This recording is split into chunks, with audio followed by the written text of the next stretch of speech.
So I finally got around to watching the remake of Slumber Party Massacre. This premiered, I think, October the 16th on SyFy, which means it's cable these days. Cable's not like it used to be back when I was a kid, which means they can kind of push the envelope with language and violence and somewhat nudity at times. But this was definitely a more edited down version of this movie. Apparently, when it finally gets released by Shout Factory on Blu-ray later on, it will be uncut, which could add to it. Uh, I will say up front, the gore is good in it. What there is, there's some stuff you can tell they probably edited out. As they cleaned up any of the language, it wasn't really noticeable.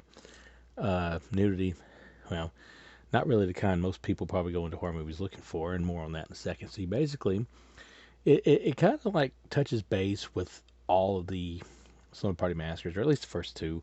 The third one, I don't really catch any references to that, although I've not really seen that one that much because I don't really particularly care for it, to be honest with you. But this movie starts off in 1993, and you got people, like in a cabin, girls partying, in their lingerie or pajamas or whatever, pajamas.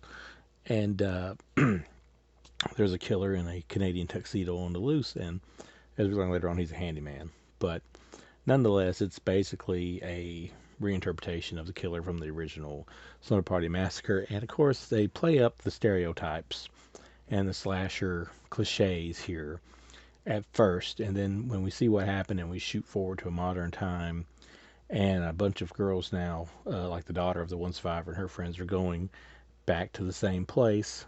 And of course, things are going to happen again.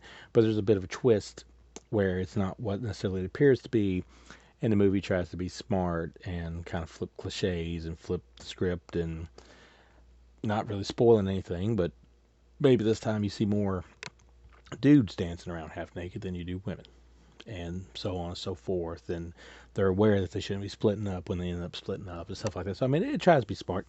The one problem I'd probably have with it is it feels like it tries to be meta and smart to an almost annoying level at times. Now, there is sometimes that it kind of surprises you with the twists and turns along the way, and I will give it credit for that. But there's sometimes where it feels like it's forced, like it's being clever and smart to an almost forced potential or a forced level. And at that point in the movie, it kind of feels a little bit annoying. That's like my only main problem with it. That, and I kind of don't like the tone of the movie overall. Like, it's kind of gloomy and it's dark, and I feel like this thing would have been, it's a lighthearted comedic slasher, so to speak. So I feel like maybe if it was a little more colorful, it might have fit the vibe a little bit more. So it's kind of like dark and gloomy, but yet it's kind of like trying to be fun and trying to be clever and smart, and all these little wacky things happen that's somewhat unexpected. But I don't know. It feels a little off, is what I'm trying to say. So because of that, I will say it's better than part three. Probably not better than part two, which I think part two is probably the best one.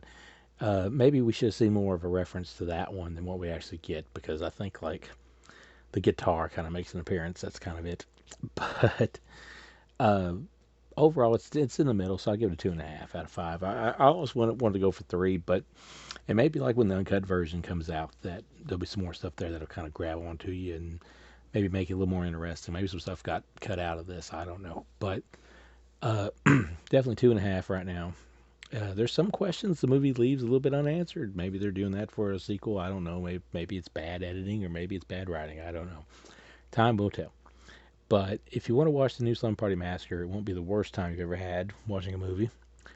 But you probably would be better off to wait till Shout Factory releases the Blu-ray, which will be on the Screen Factory line, I'm sure. And you might not want to go into it with your hopes too high.